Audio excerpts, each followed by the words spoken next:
pessoal, tudo bem? Vamos então continuar aqui nossas aulas, hoje falando sobre o pós-independência dos Estados Unidos. A gente sabe que os Estados Unidos se tornam independentes da Inglaterra, na verdade com a independência das 13 colônias, né? Que são basicamente os estados ali da costa leste dos Estados Unidos.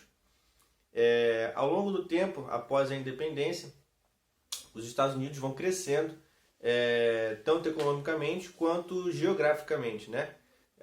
Ao longo do tempo eles vão expandindo o território a partir de compra dos terrenos que são ao lado das 13 colônias, que pertenciam à França, que pertenciam à Inglaterra. A Inglaterra também cedeu territórios para as 13 colônias, no caso agora os Estados Unidos. Eles também invadem territórios do México, fazem guerra. Então, a partir desses fatores, a partir desses pontos, os Estados Unidos vão expandindo o seu território e também vão crescendo a sua economia. Um dos motivos que fez com que também isso acontecesse era uma ideia muito defendida no povo americano, que era a doutrina do Destino Manifesto. O que o Destino Manifesto dizia? Ela dizia que o povo americano era um povo escolhido por Deus para expandir o seu território e também dominar o mundo, no sentido de comandar o mundo. Era um povo escolhido por Deus para comandar o mundo. E essa visão era uma visão voltada, alinhada, né, ao puritanismo protestante. Também defendia a economia financeira, o trabalho duro e o desenvolvimento a partir da honestidade, do trabalho, da poupança. Isso tudo fez com que esse ideal americano de expansão e, de certa maneira, de comando do mundo estivesse incrustado aí na sua mentalidade desde o início. De qualquer forma, a ocupação dos territórios e a expansão dos Estados Unidos fizeram com que eles crescessem, e através dessa expansão para o oeste também aconteceu que eles encontrassem várias tribos indígenas ao longo do caminho. Isso não fez com que eles parassem, pelo contrário, isso fez com que eles dizimassem várias tribos indígenas por estarem atrapalhando o processo de expansão do território. Então, nessa época, aconteceram várias guerras indígenas ao longo do território americano, em que eles ou dizimavam as tribos, ou retiravam as tribos de um lugar e mandavam para o outro. E como o povo indígena é um povo que está acostumado a viver só naquela região, né, acontecia que muitos deles morriam e não tinham mais como se sustentar economicamente em outros lugares. Ao longo do tempo, então, os Estados Unidos vão se desenvolvendo, né, e acaba que acontece uma divisão entre os estados do sul e os estados do norte.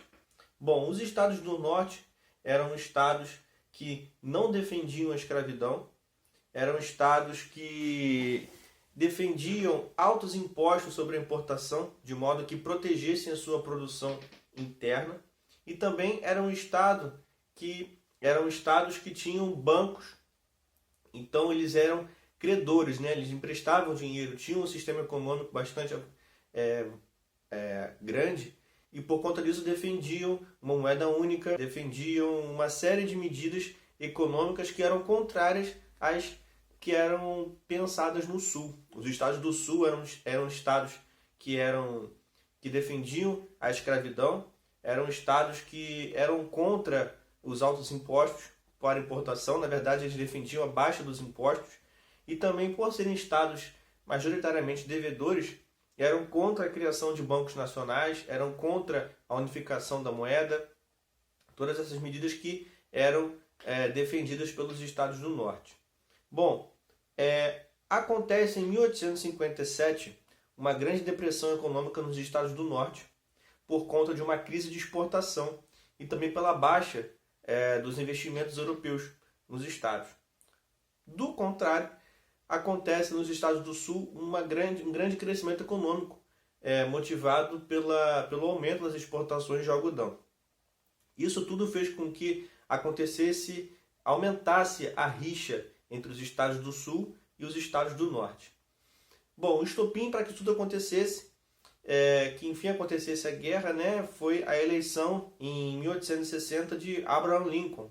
Ele era republicano, era dos estados do norte e ele era abolicionista, ou seja, defendia a abolição da escravidão. Isso tudo fez com que os estados do sul se rebelassem e se tornassem um país, se autonomeassem um país independente, que eram os Estados Confederados da América. Essa divisão não foi aceita pelo governo federal, pelo governo de Abraham Lincoln, e com isso começa a Guerra de Secessão. Essa Guerra de Secessão foi uma guerra entre os estados do norte e os estados do sul, né? Essa guerra durou de 1861 até 1865. Durante essa guerra aconteceram promulgações de duas leis muito importantes para os Estados Unidos. A primeira é chamada Homestead Act. Essa lei dizia o seguinte: com a expansão para o oeste, vários fazendeiros estavam interessados no território que o governo poderia ceder para eles, para que eles pudessem desenvolver a criação de gado, pudessem desenvolver o território. Só que os estados do sul não apoiavam que essa doação de terras acontecesse, porque eles enxergavam nesse pessoal do oeste uma visão abolicionista. Então eles tinham ideais contra os ideais dos estados do sul. Bom, nesse sentido, os estados do norte viram que os fazendeiros do oeste defendiam a abolição da escravidão e viam uma grande oportunidade econômica. Por quê? Os fazendeiros poderiam enviar para as cidades mais produção agrícola, então as cidades poderiam ter alimentos a menor custo, e também eles seriam compradores dos produtos manufaturados dos estados do norte. Então, os fazendeiros do oeste, junto com os estados do norte, se juntaram e conseguiram a aprovação da Homestead Act. Então, cada fazendeiro, se tivesse acima de 21 anos, teria direito a 160 hectares de terra no centro-oeste dos Estados Unidos. Isso corresponde a mais ou menos 650 mil metros quadrados. É terreno pra caramba. 1 hectare corresponde a mais ou menos um campo de futebol. Então, cada um tinha direito aí a 160 campos de futebol de território estadunidense, né? Então, isso já é um baita de um território aí para que eles pudessem desenvolver economicamente a região. A segunda grande lei que foi promulgada durante a Guerra de Secessão também foi a 13ª Emenda. Essa 13ª Emenda, ela promulgava o fim da escravidão nos Estados Unidos. É claro que essa lei foi aceita inicialmente só pelos estados do norte, porque eram os estados que estavam sob o domínio de Abraham Lincoln, sob o governo de Abraham Lincoln, né? Agora, quando termina a Guerra de Secessão, em 1865, os estados vão aos poucos aí cedendo a essa lei, e essa lei acaba, portanto, depois de um tempo, sendo uma lei nacional e determina o fim da escravidão nos Estados Unidos. Embora tenha ficado a cargo de cada estado a relação entre os negros e os brancos no território, e por conta disso vários estados passaram boa parte aí da história com grande dificuldade em relação ao preconceito racial e a divisão entre negros e brancos, e habitação, e em estudo e transporte urbano. É uma história bastante marcante, é uma parte bastante marcante na história dos Estados Unidos, essa questão do preconceito racial. Então, falando um pouco sobre a relação dos Estados Unidos com os países da América Latina, nós temos que em 1823 criada a política da doutrina Monroe, pelo presidente que tinha esse mesmo nome. Essa doutrina era baseada no lema de América para os americanos. Ela cingia no fato de que era necessário criar uma união pelos países americanos contra o colonialismo europeu. E os Estados Unidos estaria disposto a entrar em guerra junto com os outros países da América contra qualquer nação europeia que quisesse invadir qualquer território americano. Isso também se dá por conta, depois da derrota de Napoleão, né? Os países começam a restaurar suas monarquias, e por conta disso eles poderiam querer tomar algum território na América que já havia sido tornado independente. Aí, dando continuidade a essa relação, a primeira Conferência Internacional Americana. Essa primeira conferência, ela acontece com os Estados Unidos tendo algumas propostas de unificação para imposição do seu poder sobre todo o território americano. Eles propunham uma moeda única, eles propunham uma união aduaneira, ou seja, uma união em relação às bordas dos países, né? A relação das fronteiras dos países em relação a impostos, em relação ao trânsito de pessoas, etc. E com isso eles analisavam o interesse em liderar o continente. Porém, a proposta não foi para frente e depois de alguns anos, Theodore Roosevelt, um presidente dos Estados Unidos eleito, né, em 1901, ele desenvolve a política do Big Stick, ou seja, o grande porrete. Essa política baseava-se na seguinte premissa: bom, nós vamos fazer essas relações com os países da América falando manso, mas segurando na mão um grande porrete.